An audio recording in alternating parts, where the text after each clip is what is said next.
Shalaki Yahawa, for my sins that I cry.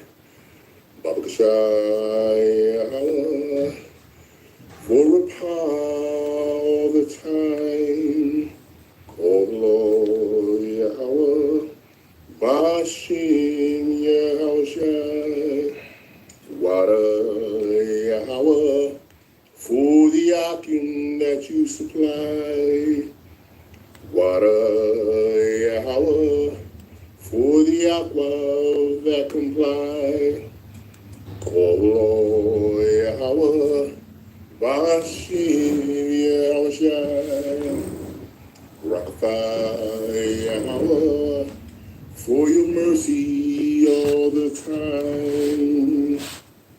Shalom, shalom.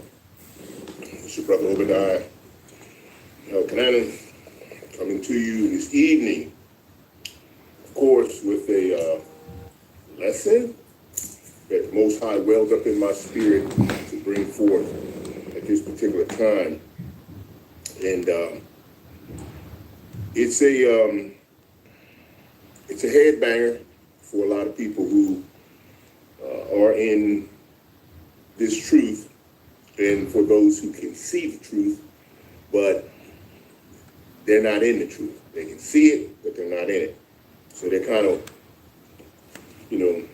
dancing around the situation, basically what the Most High is doing.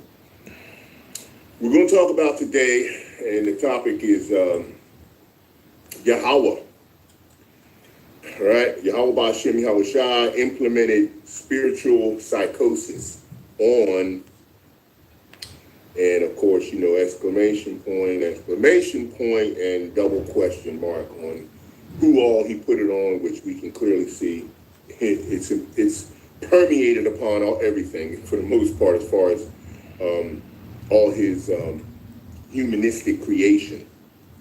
And so we're going to get into it. But before we do that, we want to give our utmost respect and admiration to the men of the Lord who got a foundational start.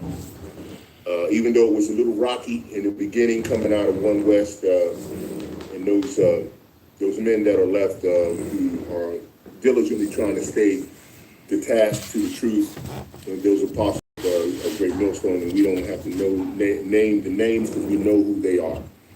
And then, of course, all of the soldiers and the diligent men who are sticking by the truth and the sacred name, which you can clearly see the difference. Once something is foundational, and of course, that's the platform and the understanding that the Most High has welled up in my spirit to speak about, and he's been pounding me quite spiritually in reference to talking about foundational truth that has to be given the way Yahawaah Bahasham Yahawashi said he wants his truth given. It's not about doing it the way we want or the way we think we've received it, and then we try to give it back to him, and we need to stop interjecting what we think we want and what we think we're going to get in terms of what he has provided and already predetermined to happen. All this I feel I want is shared in many different ways across many different aspects. But the visitation period now, the days of visitation, and I'm going to give you a little quote from Hosea before we get started in chapter 4, chapter 9 in Hosea in reference to that. But, this back and forth, this flipping and this flopping all over the place by speaking in terms of saying that, we agree that, and we believe and we follow that Yahawaah is the anchor. He's the anchor of all existing power and all existence. And then he imparted his power to his son, Yahawashi, and the angels to manage all that he has created and all that he completely controls. The Father has been pushing up in my spirit and dwelling up in my spirit the continuation of pounding this in me to continue to say it. We have a very bad psychosis going on throughout the entire process that the Father has put on all of his humanistic creation, as I said in the beginning. And I'm going to read my definitions that I brought out and wrote down from Psychosis, because we need to understand what we're talking about. And a lot of sometimes men are quite knowledgeable about things, and we're not going to be too deep on anything. We're just going to be, one deep or a little less, because this is very simplistic, because the simplicity of the Hamashiach creates a stumbling block for just about everybody that thinks they know who he is and know who the Father is. But clearly they must be getting the signals mixed up. The Father clearly gives us an opportunity to understand, like I did the last lesson, to the elect, understand my left hand, the left hand of the Father, because he controls everything all the time. We have to get away from some of this language when we talk about the Most High God allowed something to go down. No, he orchestrated it purposely. Our Father is intentional. He's not a schizophrenic, which is could be a symptom of psychosis. And our Father doesn't have that. He puts that on people, and we're going to break down some scriptures and speak about that, because a lot of us in this truth, as they call themselves in this truth, they got some real bad spiritual psychosis going on. Okay. And we're going to break down some of this in terms of explaining the nuances of that. But first, let me give you Hosea chapter 9, and I'm going to start. I'm going to start at 7. So feel me. It says, "The days of visitation are come; the days of recompense are come. Israel shall know it. The prophet is a fool; the spiritual man is mad. For the multitude of thine iniquity and the great hatred." And we're going to break down what this great hatred is and who's mad and who's a fool. Now, everyone that's called to be a prophet is not a fool, but there are specific ones that are clearly dialed up and determined for that process. I was looking and listening to my brothers as they break down some of the fools they come across, because the Most High made these fools. No one is a fool unless the Most High made him a fool. All right? Nobody's got a choice to be a fool. Everything's being controlled by the Most High. If you can't get this part of the foundational operation of the Most High's method of operation, then you need to find out what it is that you're not picking up on, the clues to give you this level of understanding, because the scriptures tell you that the Father's given all of those that he chose who are under his law a measure of faith. And in that faith, you're supposed to pray, praise, worship, and pray for understanding to increase your faith, which will give you the ability to start to unravel the clues to get you closer to what the Father needs you to do to fulfill your mission, and we can get through and around all of the tribulation processes that he's bringing forth at this end time. But if you're going to continue to be in a position where you're not picking up these clues, he, for whatever his reason is, doesn't want you to get it or not get it yet. Now, these lessons are important because we're supposed to be watchmen and giving the information that could allow someone to pick up on these clues a lot easier. You don't have any choices here. You're not choosing anything. And I know it sounds weird, but it's not. He did predetermine everything that's happening. That's why he said he determined the end from the beginning and the beginning from the end. He didn't leave anything out, and that includes you and whatever your mindset is. It was not left out. So you got to start praise, worshiping, and praying so you can pick up the keys, which will give you the opportunity to get that unction that he built in us to pick up the clues necessary to get through and around all of what he's doing in tribulation to get us out of here. And if you have some contention or some confusion, or you can't comprehend that all of this is already orchestrated by the Father and written, and it always has a conclusion that's been given and delivered. Why else do you have revelation? You have the book of Revelation, which tells you what happens at the end. So therefore, why can't you understand he already did it? So what are you stumbling through this for? He's given individuals that are explaining to you that everything has already been determined. Stop saying he allowed. No, he's controlling. When you say someone allowed, when the Father allowed it, it gives it a nuance that he cut it, he allowed it, he cut it loose and let it go all over the place and willy-nilly out of control. No, he's in control of everything that he set forth. So when you say allow, you need to present the degree of understanding that he still controls everything that he set forth. All things, all agendas, all people, all processes, everything is controlled by the anchor who is the Father, and he manages it through Yahawashi. This is what your apostles have taught you from the beginning. Stop going off and doing other things like saying, oh man, Jake is all freaking bugged out and he's doing, yeah, because the Most High bugged him out. Just like he bugs out those that's in the truth. He could bug anybody out because that's what everything belongs to him. He created everything for his pleasure. And if he doesn't have any pleasure in you at the time that he's dealing with you, he's going to do what he does with you. But it's going to be under his control. Let's not get that confused.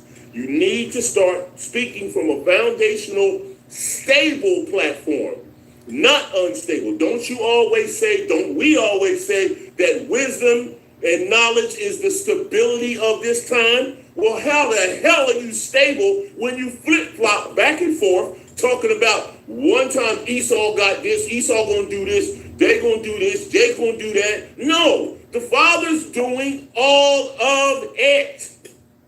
Get it. Come, praise, worship, and praise so you can come out of your spiritual psychosis. What is psychosis? Let's explain. I've got a definition. Psychosis, a mental disorder characterized by a disconnection from reality. A spiritual mental. Anytime they say mental, they're still talking spiritual. Just like they say, oh, this person is mentally disturbed. No, they're spiritually disturbed. They got demons in them. They got wicked demons the Most High put in them to do exactly what they are doing. That's what he's doing. Again, continue. Psychosis may occur as a result of a psychiatric illness like schizophrenia. Don't try to say our Father is schizo. You're schizo because we put you that way. In other instances, it may be caused by a health condition, true, because a lot of people have been abused by other people. Men have been abused by women. Women have been abused by men because they got spiritual mental illness, right? Medication and drugs. Most High is still controlling all these things. I'm breaking down. All right, let's talk about some of the stages of spiritual psychosis, okay? Psychosis is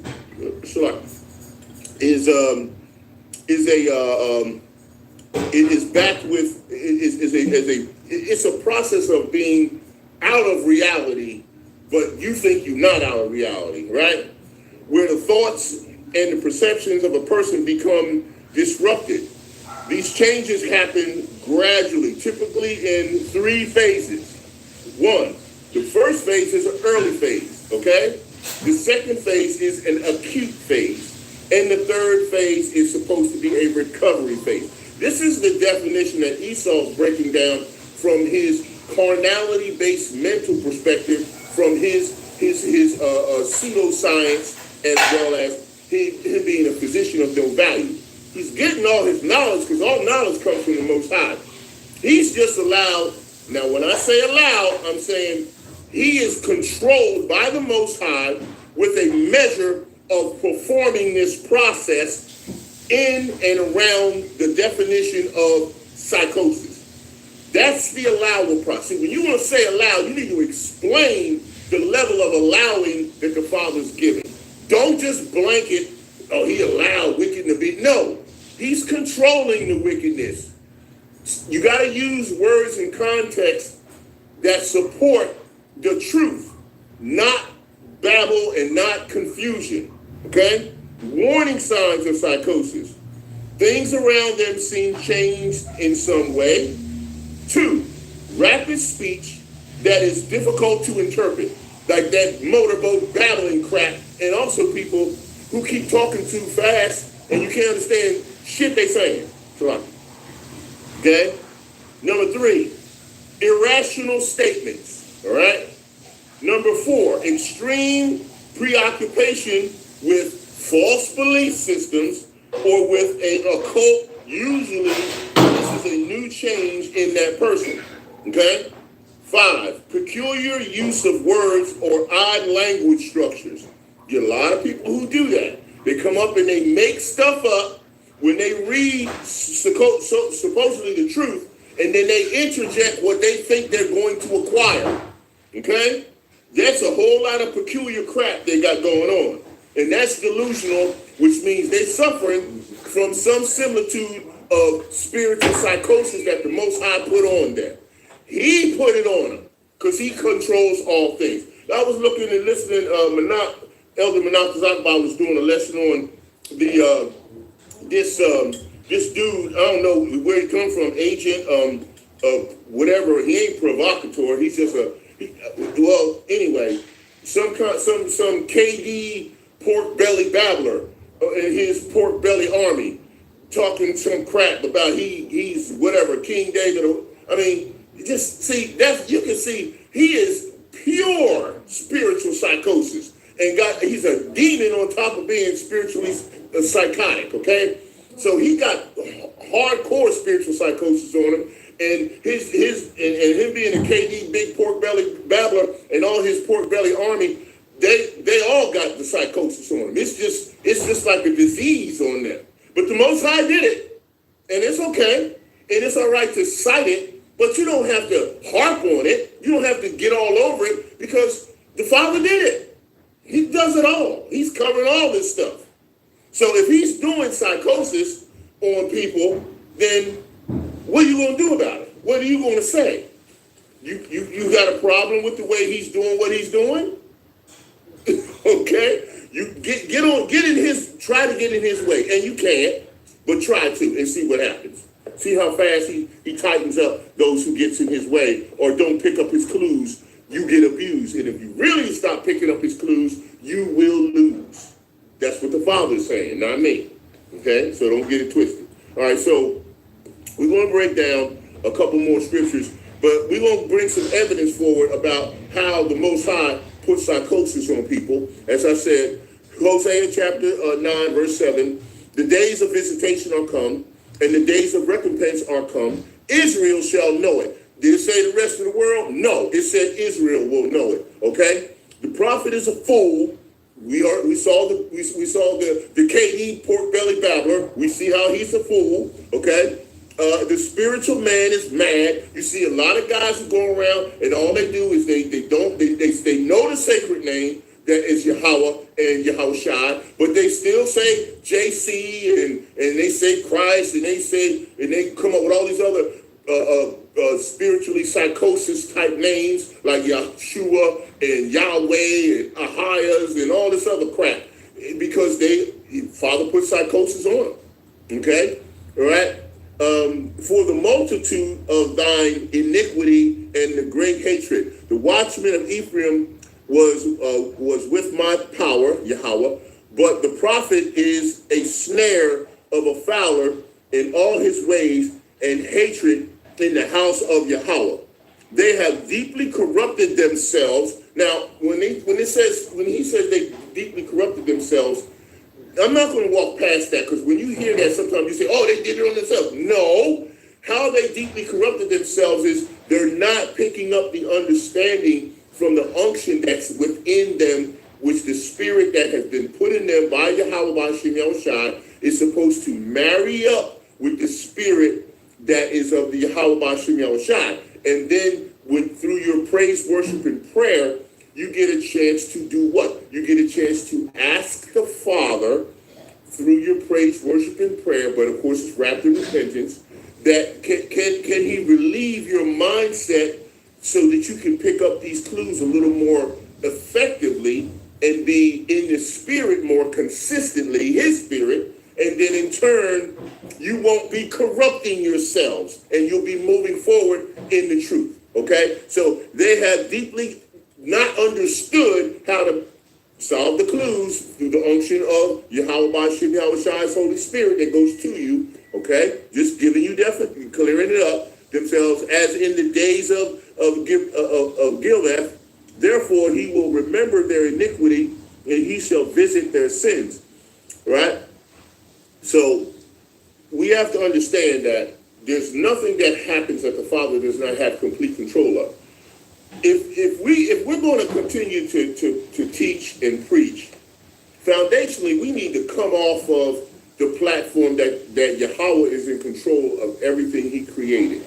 Once you come off that level, in that platform level, everything you say will tie in and become completely stable in your conversations and in your teaching and in your preaching, because it becomes stable once you anchor to the foundation of all control that is held and utilized by Yahawashi. That's what you need to come for. You gotta foundationally bring that to light, and you gotta bring it back and reinforce that language as you go through your lessons and you teach. You gotta say the Father's in control of all this. He's moving Esau to do this. He's moving Jake to do this. He's moving Jacob to do that, or Eve to do this, or whoever, Hamite, this type, or whatever ite. He's moving all of them to do all this because he's in complete total control of everything. That's foundational truth that you have to anchor everything off of when you're going to be bringing forth this level of knowledge to people. You have to know that if he's going to put psychosis on someone, you can't stop it.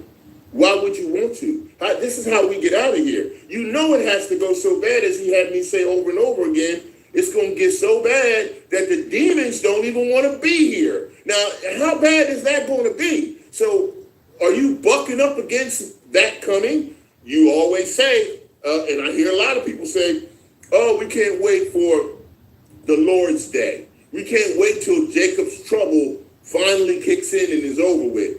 We don't know how long the Lord's day going to be. Remember, a day with the Lord is as 1,000 years. Okay? Jacob's trouble, we don't know how long that's going to be. We know it's going to be worse than anything that's ever hit creation. Father told you that. But and you can go to Jeremiah 30 and read it for yourself. But I'm saying to you, you asking for something that none of us are prepared for. We are really not prepared for it. I went into before about isolation, tribulation. When he abruptly cuts everything off wherever you are, even if you're among, even if you're a big KD pork belly babbler and among all the rest of your pork belly soldiers or whatever, if you there with all of them, it don't mean a damn thing, because once he cuts everything off in the dark, you in the dark. All right, so you have to eat your pork in the dark. All right, so whatever the situation is, bottom line is going to be real simple. Once he cuts everything off, you're going to be isolated. You're going to be isolated from who you think you need to contact, who you think needs to contact you, where you think you need to be or go or not.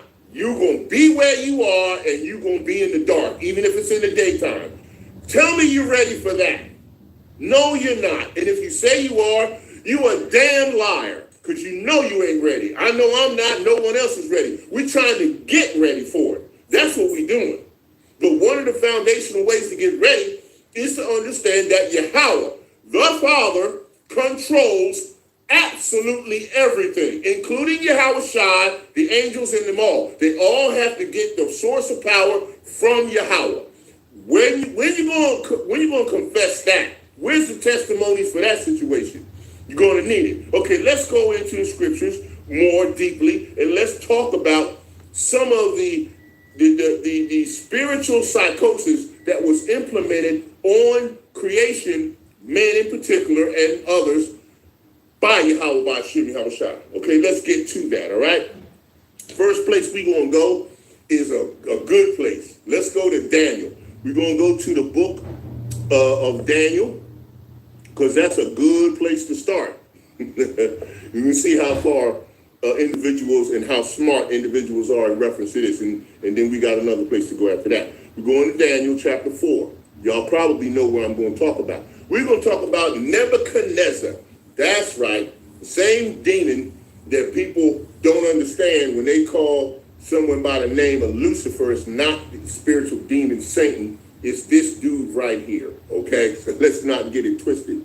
So let's get into that. All right? First, the King Nebuchadnezzar's, and this is about his power, his God, our Father Yahawah. Okay? Nebuchadnezzar the king, unto all people, nations, and languages that dwell in all the earth, peace be multiplied unto you. So it's a salutation given to Nebuchadnezzar, explaining what the Most High is getting ready to do to his ass and all the people who seem to want to worship him.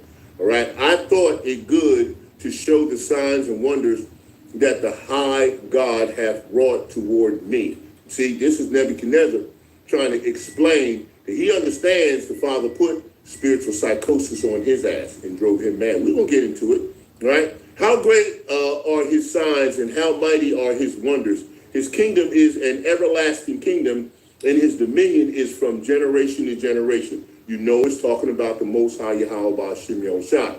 Right now, we're going to talk about the vision of the great tree, because this is what's important in reference to how the Most High speaks through his process that he goes through, right? Nebuchadnezzar was at rest in mine house. This is like the third-party narration, Father, right? Speaking through Yahawashi, and flourishing in my palace. Everything belongs to the Most High. So clearly you understand this, right? All right?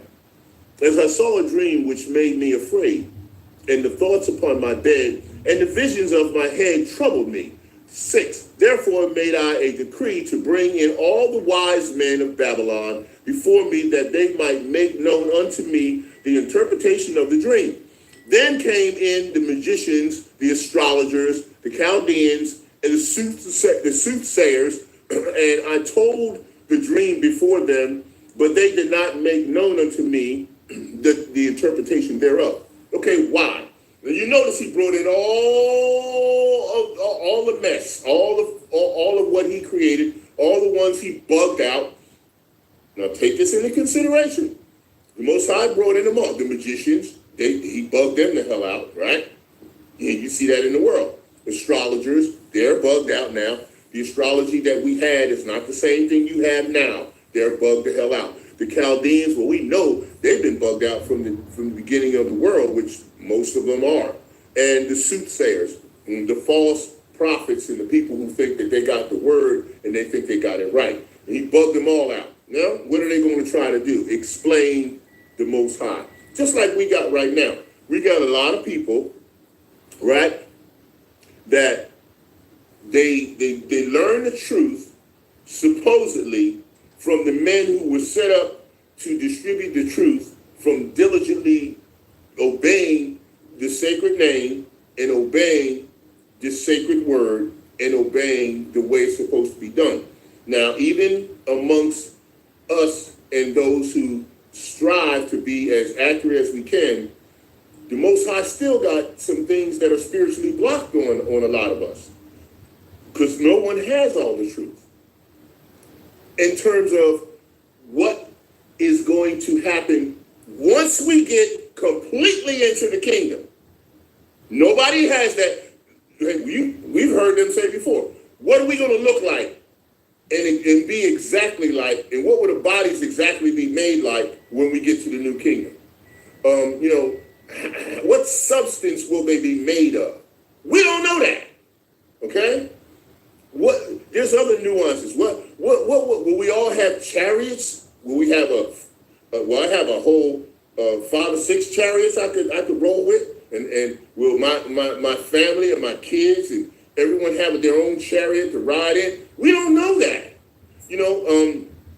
How often will we have to do specific certain things directly for the Father, as well as certain things specifically and directly for Yahawashi? We don't know that. See, these things we don't know. So we can only speak on what's given to us in a measure of time that allows us to work through the prophecies that the Father has presented to us. That's all we got. That's all we have. And even that is sparse. Just like you said, the elect will scarcely make it. So what does that say for any and everybody else? What does it say? We have no idea. Okay, so let's finish. Okay, so anyway, but this is verse 8. But at the last, Daniel came in before me, whose name was Belteshazzar, which was changed to Belteshazzar, of course, to be Babylonian, according to the name of Nebuchadnezzar's God. He said, my God, in whom is the spirit of the holy gods.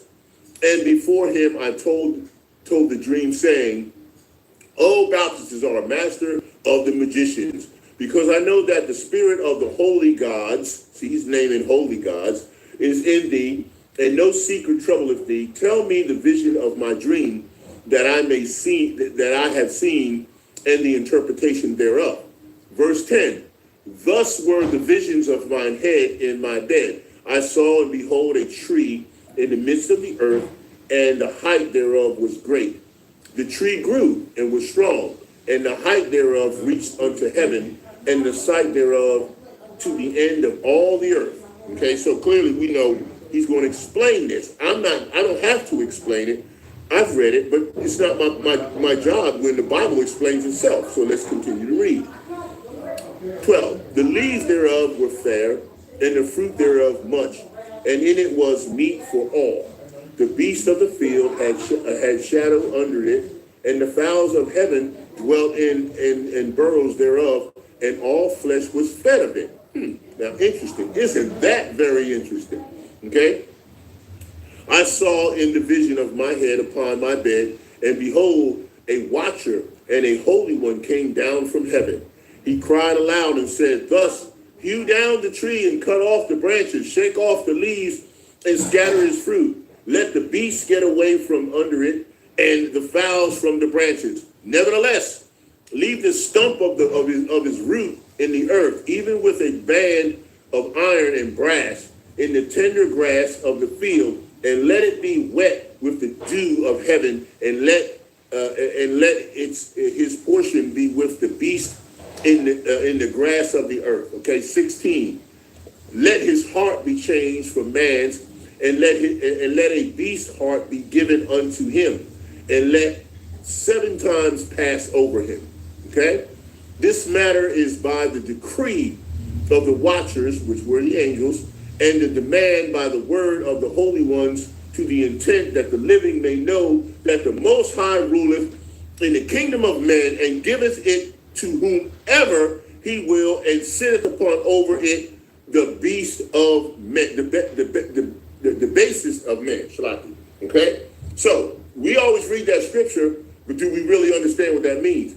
He's telling you that he controls everybody, the wicked and the righteous, for whatever measure it is here, because no one at this fallen state here during this time period is righteous. We all are practicing to be there, but we're not there, okay? So don't get that twisted. So, and the Father's telling you, hey, I'll give it to who I wish to give it to, and I'm still in control of everything I get. And then he says, this dream I, King Nebuchadnezzar, have seen. Now thou, O Belteshazzar, declare the interpretation thereof, for as much as all the wise men of my kingdom are not able to make known unto me the interpretation. But thou art able, for the spirit of